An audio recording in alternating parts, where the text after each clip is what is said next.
అందరికీ నమస్కారం. ఇవాళ మన స్టూడియోలో ప్రముఖ ఆధ్యాత్మికవేత్త, ఆస్ట్రాలజర్, దత్తాత్రేయ గణపతి ఉపాసకులు మురళీధర్ శర్మ గారు ఉన్నారు. గురుగారితో మాట్లాడదాం. గురుగారు నమస్కారం. మహాదేవ శ్రీమాత్రే నమః. గురుగారు, మాఘమాసం అంటేనే శుభకార్యాలకు పెట్టింది పేరు. పెళ్లిళ్ళు, గృహప్రవేశాలు, ఎన్నెన్నో కార్యక్రమాలు పాటనే చేస్తూ ఉన్నది ఉంటారు. పాటనే ఉంది. మాఘమాసం ఎప్పుడు వస్తుంది అనే పాట సో కూడా. అందరూ కూడా మంచి డేట్ల కోసం ఎతుకుతూ ఉంటారు శుభకార్యాలు చేసుకోవడానికి. మరి మంచి డేట్స్ మాఘమాసంలో ఏవేవి ఉన్నాయి, ఎప్పుడెప్పుడు ఉన్నాయి, మా కోసం వివరించండి. మాఘమాసములో వాస్తవానికి ఇప్పటి వరకు కూడా మనకు మార్గశీర్ష మాసము తర్వాత పుష్యమాసం రావడం, పుష్యమాసం అంతా కూడా శూన్యమాసము కనుక ఈ మాఘమాసములో గృహప్రవేశాలంటే ఏమిటి, వివాహాలకు సంబంధించింది కానీ ఆలయ ప్రతిష్టాలకు సంబంధించిన ప్రతిష్టాపనలకు సంబంధించినవి కూడా అద్భుతమైనటువంటి ముహూర్తాలు ఉంటాయి. అటు పిమ్మట పాల్గొన మాసము. అయితే మనకిక్కడ ఈ యొక్క మాఘమాసంలో ఈ జనవరి నెల 31వ తారీఖు నుండే ప్రారంభము, శుక్రవారం నుండి ముహూర్తాలు ప్రారంభం కాబోతున్నాయి. 2025 జనవరి 31 నుండి ఇది వివాహాలకు సంబంధించినటువంటి ముహూర్తాలు. ఈ 31 నుండి 31 నాడు 2 ముహూర్తాలు ఉన్నాయి. 31 నాడు ఉదయం ముహూర్తము, రాత్రి ముహూర్తం ఉంది.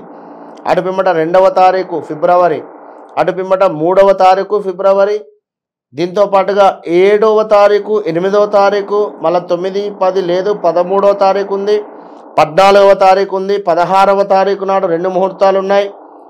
3 ముహూర్తాలు ఉన్నాయి. 16వ తారీఖు నాడు హస్త నక్షత్రము మనకు చిత్తా నక్షత్రంతో కలిసి ఉంది.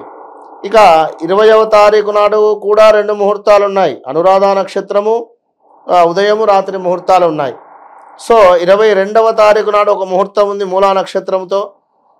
23వ తారీఖు మాఘమాసము మూలా నక్షత్రంతో మరలా ఉదయము ముహూర్తము కలదు. సో మొత్తం మీద ఓవరాల్గా 1, 2, 3, 4, 5, 6, 7, 8, 9, 10, 11, 12, 13, 14, 15, 17 ముహూర్తాలు మాఘమాసంలో కలవు, వివాహానికి సంబంధించినవి. ఇక గృహప్రవేశానికి సంబంధించినవి చూసుకున్నట్టయితే ఇదే మాఘమాసంలో 31వ తారీఖు నుండి ప్రారంభమై మనకు 3వ తారీఖు ఉంది ఫిబ్రవరి. జనవరి 31వ తారీఖు ఒకటి ఉంది, ఫిబ్రవరి 3వ తారీఖు 2వ నెల, అదే ఫిబ్రవరిలో. ఇక 7వ తారీఖు 2వ నెలలో ఉంది, 10వ తారీఖు 2వ నెలలో ఉంది, 13వ తారీఖు 2వ నెలలో ఉంది, 15వ తారీఖు, 17వ తారీఖు, 19వ తారీఖు, 23వ తారీఖు. ఇక ఒకరోజు అటు ఇటు కొన్ని మన తిథులను బట్టి కొంత పెట్టుడు ముహూర్తాలు కూడా చూసుకొని వారి పురోహితులు ఎవరైతే ఉన్నారో వారు చూసుకొని ముందుకు వెళ్ళేటువంటి పరిస్థితి కూడా ఉంటుంది. ఇక 9 ముహూర్తాలు కూడా మనకు గృహప్రవేశాలకు సంబంధించినటువంటివి కనబడుతున్నాయి. మరిక ఉపనయనము అంటే మనకు వడుగు అంటారు. ఇక దీనికి సంబంధించినటువంటివి కూడా ఎంతో అద్భుతం. ఇక దీనికి సంబంధించి మనకు ఇక్కడ కూడా 31వ తారీఖు ఉంది, 3వ తారీఖు 2వ నెల ఉంది, 7వ తారీఖు 2వ నెల ఉంది, 17వ తారీఖు 2వ నెల ఉంది, 23వ తారీఖు 2వ నెల ఉంది ఇక్కడ. సో మనకు ఓవరాల్గా 5 ముహూర్తాలు, ఇక్కడ 5 నుండి 6 ముహూర్తాలు మాఘమాసంలో ఉపనయనానికి చెప్పడం జరుగుతూ ఉన్నది. ఇక అదేవిధంగా ప్రతిష్టాపనలకు సంబంధించి కూడా దేవాలయానికి సంబంధించినటువంటి ప్రతిష్టలు ఉన్నా కూడా ఫిబ్రవరి 7వ తారీఖు, ఫిబ్రవరి 10వ తారీఖు, 17వ తారీఖు, 23వ తారీఖు 4 ముహూర్తాలు మనకు ప్రతిష్టకు సంబంధించినవి కూడా కనబడుతున్నాయి కనుక సో ఓవరాల్గా మనకు ఫిబ్రవరి నెలలో చాలా చక్కటి అద్భుతమైనటువంటి ముహూర్తాలు ఉన్నాయి. ఎవరైనా విదేశీయుల్లో ఉండేటువంటి వారు కానీ లేదా ఇక్కడే ఎవరైనా అందుబాటులో బ్రాహ్మణులు లేకున్నా కూడా ఒకసారి మనల్ని సంప్రదించినట్టయితే వారి యొక్క పేరు బలము కావచ్చును లేదా జాతక బలము అయినా కూడా చూసి మరి గురుబలం ఉందా అనేటువంటి విధంగా చూసుకొని మరి ఇందులో మనకు తారాబలము అనేటువంటిది ఉంటుంది. ఈ తారాబలం చూసుకున్నట్టయితే ఏ ముహూర్తం మనకు బాగుంటుంది, తారాబలం చూసుకొని ముందుకు వెళితే ఏ ముహూర్తం రోజు మనకు బాగుంది అని చూసుకొని ఆ రోజు నాడు దానికి సంబంధించినటువంటి శుభకార్యాలు చేసుకుంటే సరిపోతుంది.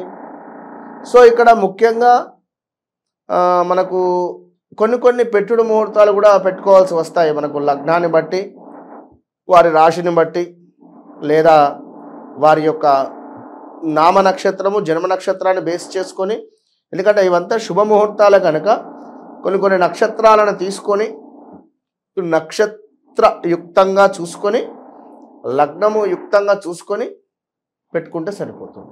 విశేషంగా మాఘమాసంలో నదీ స్నానాలు చేస్తూ ఉంటారు, మాఘ స్నానాలు అంటూ ఉంటాం. మరి ఏంటికి దీని అంత ప్రత్యేకత?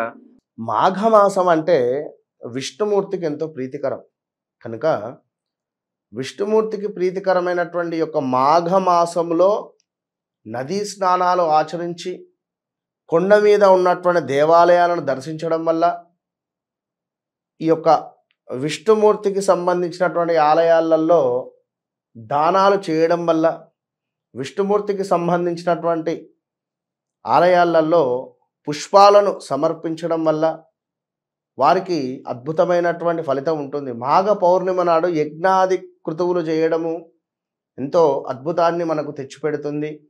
ఇక్కడ మాఘ గుప్త నవరాత్రులు కూడా ఈ మాసంలో ప్రారంభము అయ్యేటువంటి పరిస్థితి ఉంది. ఈ మాఘమాసంలో సూర్యుని ఆచరించడం వల్ల అద్భుతమైనటువంటి మాఘమాసంలో సూర్య భగవాను ఆరాధించడం వల్ల అద్భుతమైనటువంటి ఫలితాలు ఉంటాయి. అదేవిధంగా ఇక్కడ మనకు మాఘమాసంలో మాఘ గుప్త నవరాత్రులు కూడా ఉంటాయి.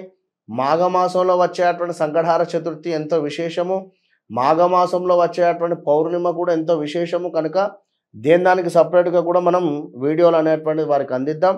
కనుక ముఖ్యంగా మాఘమాసములో చేయాల్సినటువంటివి దేవతా ఉపాసనలు కావచ్చును, అదేవిధంగా మనకు సూర్యుని యొక్క ఆరాధన, దీంతో పాటుగా హోమాలు చేసుకోవడం వల్ల విష్ణుమూర్తి ప్రీతి చెందుతాడు, సూర్య భగవానుడు ప్రీతి చెందుతాడు. సో మాఘమాసం అనేటువంటిది ఎంతో విశేషం అంతే.